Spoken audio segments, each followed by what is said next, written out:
Alright, YouTube, I was asked to do a video on my thoughts about animal activism and things of that nature. I'm well known for having a soft spot, I think, for cats. That's the preferred pet that I have. The thing about a cat, of course, is the cat's not your pet. You're the cat's slave, essentially. And I really respect that. I'm not a dog person. I'm a cat person. I like the fact that they can be aloof and distant. I like the fact that they can be a bit bipolar. I like the fact that they can be antisocial. They have their own little personalities. If you try to play fetch with a cat, unless the cat's really in the mood to do that, it's going to completely ignore you. It's likely to wander over to whatever you've thrown and just lay down and start purring. I think this shows a more Luciferian sort of mindset than that which is within the dog, because of course cats and dogs were both domesticated very early by man. Dogs were sort of bred for companionship, but also for hunting, guard dogs, things like that.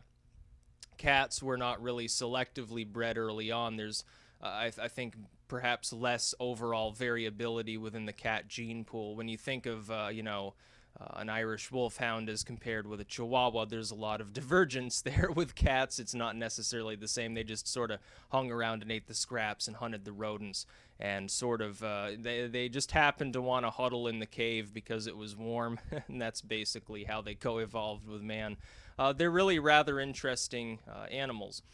On the subject of animal liberation and animal activism and eco-terrorism and all these things, I think we can split it into two sort of mindsets. I am utterly and completely opposed to any form of abuse of animals. I don't, by the way, even like the fact that I eat meat. I am well aware that it is a hypocritical thing to do. Because I do love the fluffy cats and so forth. And I will admit, I'm honest enough to do that. There is a difference in how a person psychologically responds to a less, let's say, a less sophisticated, less attractive, possibly, animal that's meant to be consumed for food, and the really warm, soft, fluffy critters that we keep on our beds and pet, and we make of them, and we feed them kibble and stuff like that. There is a difference psychologically in how man reacts. Part of this is hardwired into our brains. It's for the same reason we look at a baby, we say, "Oh, a cute baby."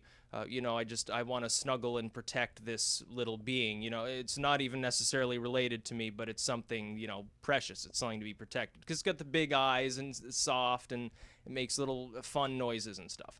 A cat is basically the same. Some of these small furry critters, they have the same thing. You think of a fennec fox, or even like a fox in the wild. Some of these animals in the wild evolved to be very, very adorable. You'd think of certain marsupials and things like that, a koala, something like that. It's something, even if it's not necessarily the kind of animal you want to cuddle, it's cute. We find it adorable. And I would deny, by the way, some people's statements, "Oh, well, the reason that you want to do squishy things with their fur and stuff is because you want to kill them for being so cute." I think that's somebody's got some weird sadistic fantasies and they're projecting. It has a lot more to do with the same sort of coevolution that's responsible for babies being cute to adults, generally speaking. Some people don't. Some people are like, "Oh, fuck the babies and fuck the animals. I just want to be left alone." Bah humbug. But really, most of us, we find that sort of thing adorable. We find the noises cute. We find little cute things that otters and other creatures do with their hands. We find that adorable. The animal liberation movements sort of have branched out into those that are primarily, they don't want mistreatment of animals. They're against the puppy mills. They're against the fur farms and all that. I'm completely on board with that. I don't think that such things need to exist. There are plenty of strays already, just because we've got feral populations and unwanted animals that people abandon in this country to supply everybody with all the animals they would want. The pure breeding sort of stuff that people with more money do has destroyed the genetic lineage of a lot of these animals. Their concept of purebred race of dog or cat or something often involves incest. And even when it doesn't, you've got a genetic closeness there that really causes some fucking deformities. And a lot of times, if the animal's not perfect when it slides right out, it immediately gets, its neck wrung, basically. I'm absolutely against that.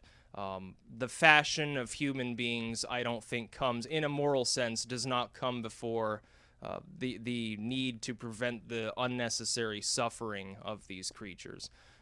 So I'm on board with that. Then there are groups that take it into La La Land that they're the kind of people that would saw off the fence of a zoo and let all of the wild animals escape. That don't even think in some cases people should have pets, and they harass people. They harass people for wearing fur or less so leather. You see somebody in a leather biker jacket with a swastika on their forehead, and I think the average animal liberation person's probably not likely to walk up to them and throw fake blood on them. You get some stylish looking person with the fucking ferret fur or whatever they wear.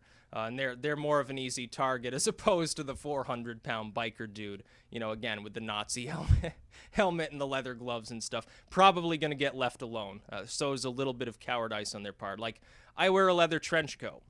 If some animal activist were to start bitching at me, I would point out this is a secondhand coat. I didn't buy it new. I've never bought an article of animal fur of any kind new. I wear this. It's secondhand. It was already made probably 20 years ago. I don't give a fuck. Leave me the fuck alone. And if they persisted, then they would be on their face on the pavement. They'd be the ones going to jail for fucking harassment.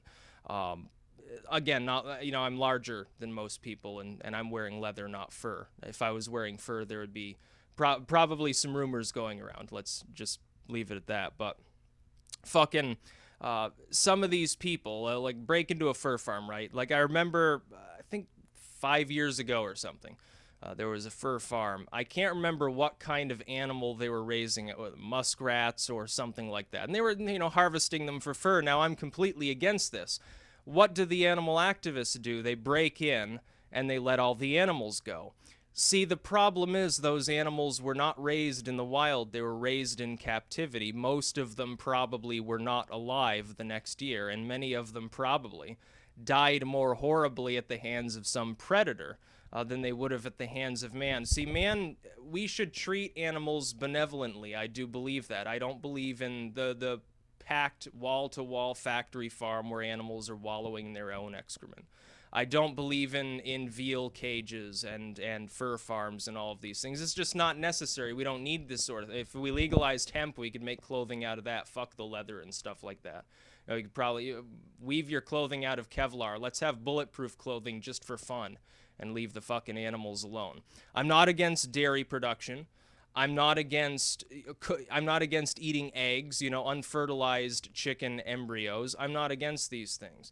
I'm not even against, by the way, the concept of eating meat, and I'll tell you why. It happens in nature. If an animal is out in the wild and gets old and sick, or an animal out in the wild gets predated upon by a predator, they're going to have their throat, cut. They're going to have their skull crushed. They're going to be dragged through the prickly bushes and shit and thrown against trees, and they're just, generally going to be completely mutilated by the time that they're dead. We've all seen lions and things like that eat.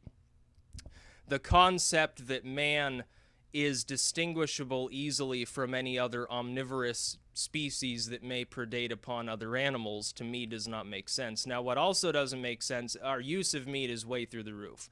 We eat way too much meat. We eat the wrong kind of meat, processed meats a lot. Stuff that's not, necessarily very healthy for you. We pump it full of antibiotics all the time. That's probably not the greatest idea. I do believe that animals should be free range, and I do mean free roaming. I don't mean, they're cageless birds. They're still packed into a room. They just happen not to be in cages while they're packed in there. I don't like these sort of things morally. I don't like them. At the same time, we've built up the sort of factory economy. By the way, it has nothing to do with capitalism. Socialist cultures, they do exactly the same thing. You can say, they're more animal friendly. Well, they're still importing their meat from South America or the United States because they're not raising it themselves. Out of sight, out of mind doesn't work, folks.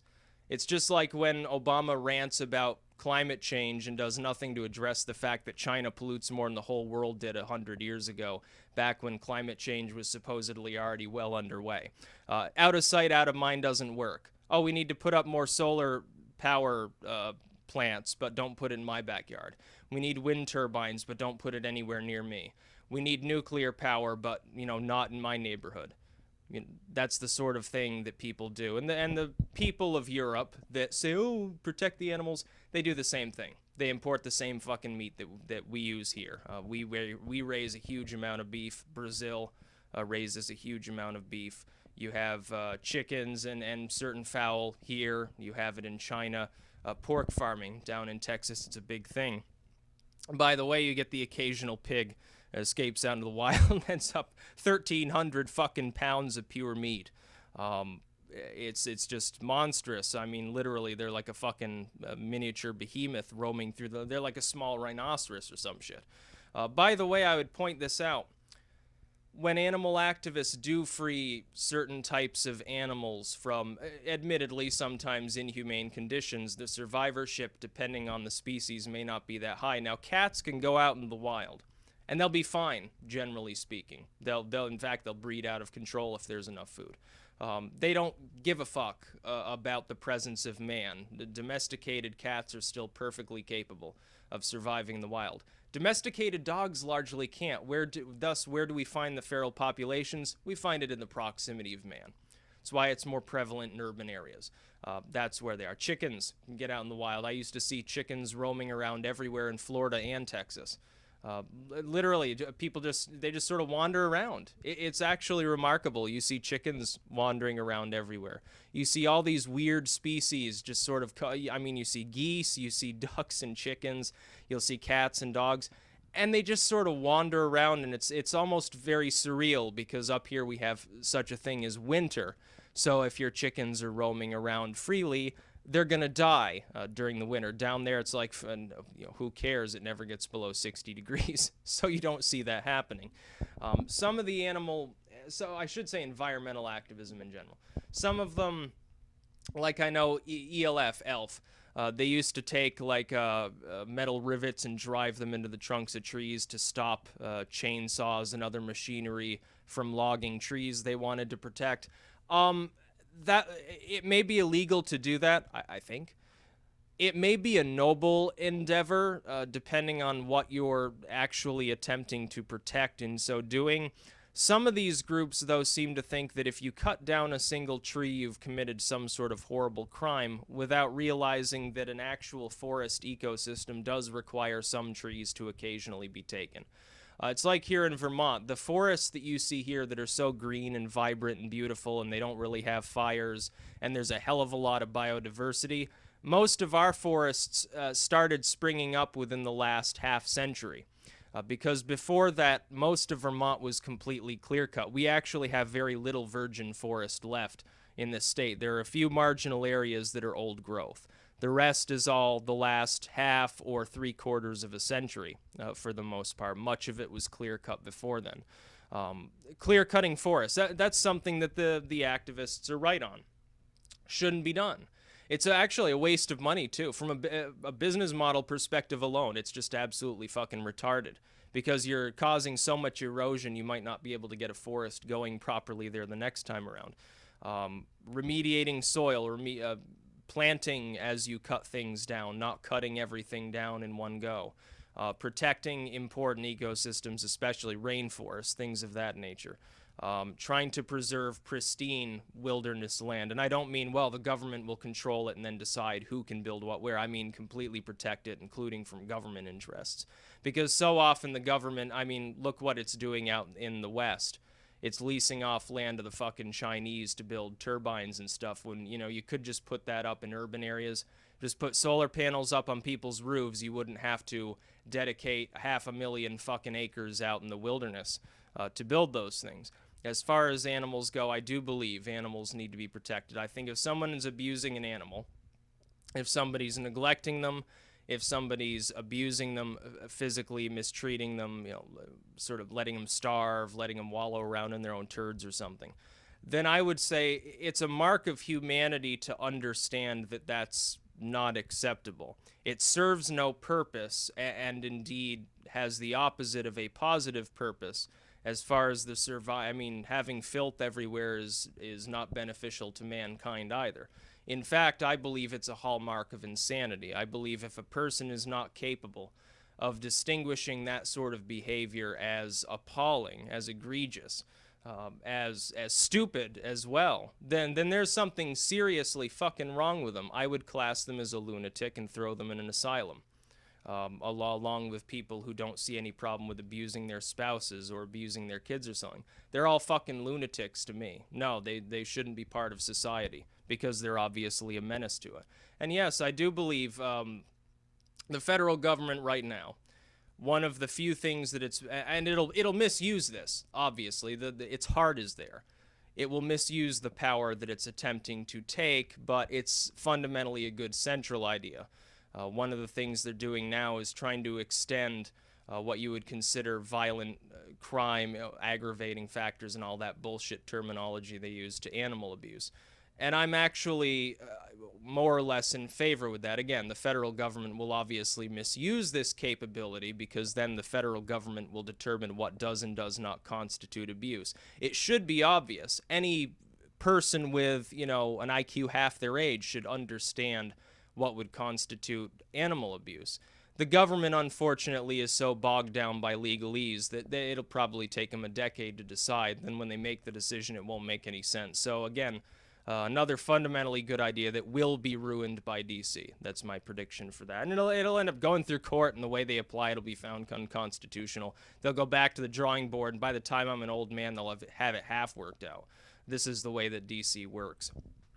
As far as animal rights groups, some of them are better than others. There is a difference between them. A group like Greenpeace, some of their actions are highly controversial. They're obviously hated by the Japanese. They're not liked by the nation of China.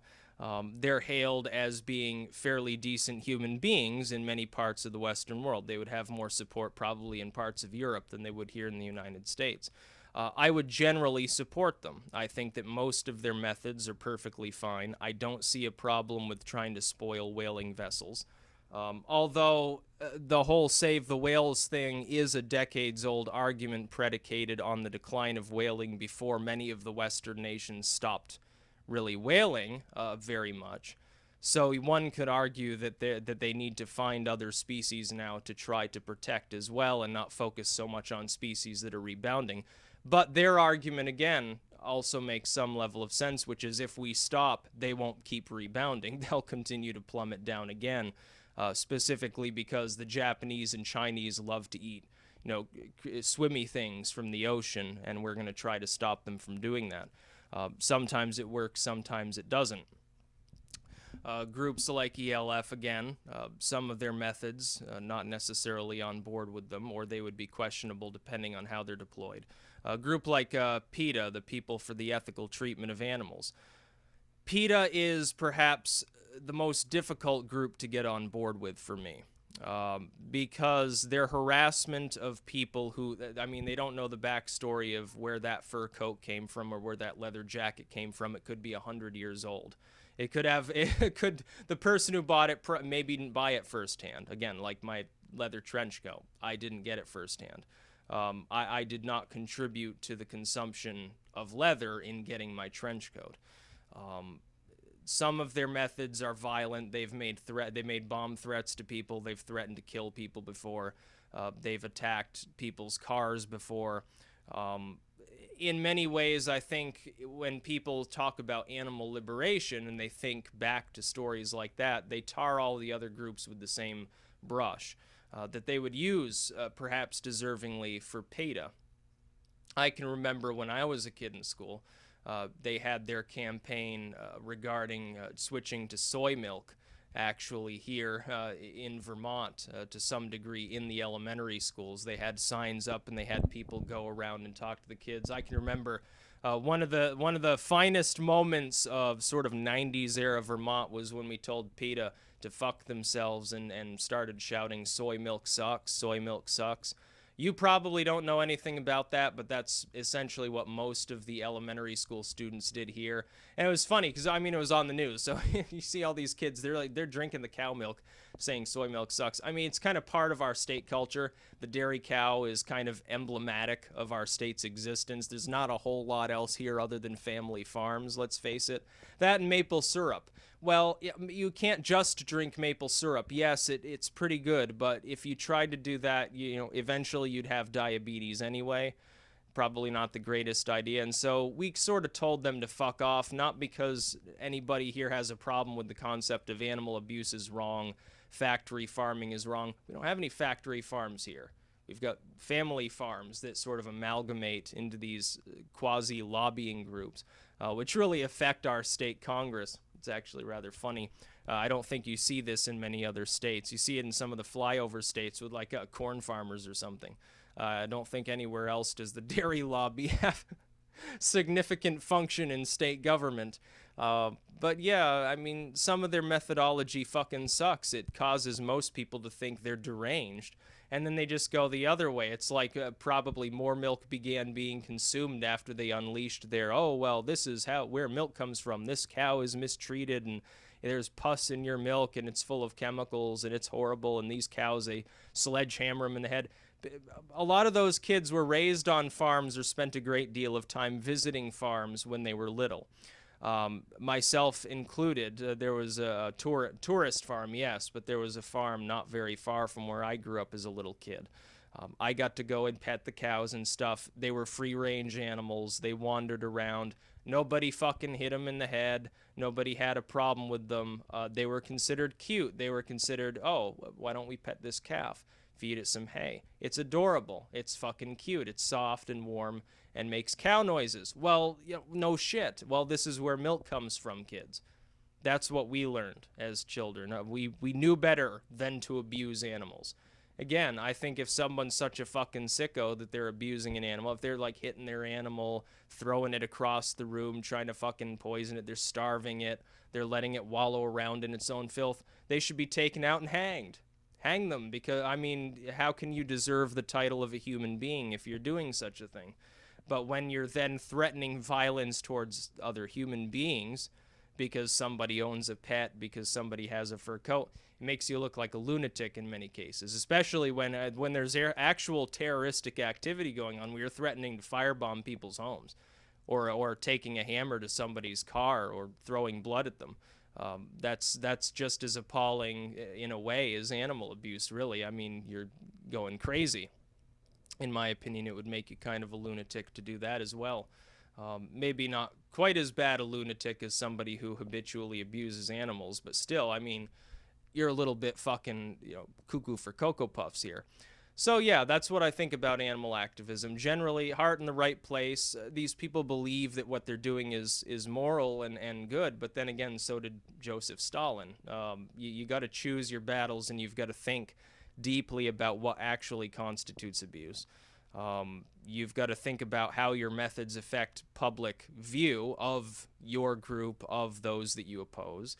You've got to think about what are the real moral ramifications of this, not from some objectivist opinion of, oh, well, man is different from animals. Because the funny thing is, the people arguing, oh, well, having a pet or doing this or that and the other thing is immoral, or eating any meat is immoral, are the same people saying, well, man is exempt from being called an animal at all. It's actually rather strange. I would think you'd go the other way and say, well, man, yeah, we are an animal. Well, most animals don't eat nothing but meat and then have omnivorous teeth like we do. They're going to eat the seeds and the nuts and the greens and the fruits and stuff like that. But human beings, a lot of them in a lot of cultures, they scarf down the fucking hamburgers, which is also, by the way, why they're so fucking unhealthy. Lose 20 pounds. Go eat the tofu if you want. If you're a vegan, I don't have a problem with that. I'm not going to sit here and listen to how I'm a bad person because I'm not. Because I have a deep-seated moral belief that although, yes, factory farm's wrong, and it's not fun to have to think about an animal dying for what's on your plate, they would die as well, even if humans were just still fucking cave people who didn't have philosophy and morality and things like that. humans would still be eating some meat. Yeah, they'd still be eating the fruits and the nuts and the berries as well, but they would also be hitting mastodons over the head, roasting and eating them as well. We know it to be true. That's how we evolved. We are omnivores. We're not natural vegans. It's not natural human diet. Yeah, you can say, well, it's more efficient. There's some literature to suggest that that's not entirely the case. Really depends on how you're supplementing your protein, by the way, and using water. So yeah, some thoughts on animal liberation, all that stuff. That's about all. Peace out.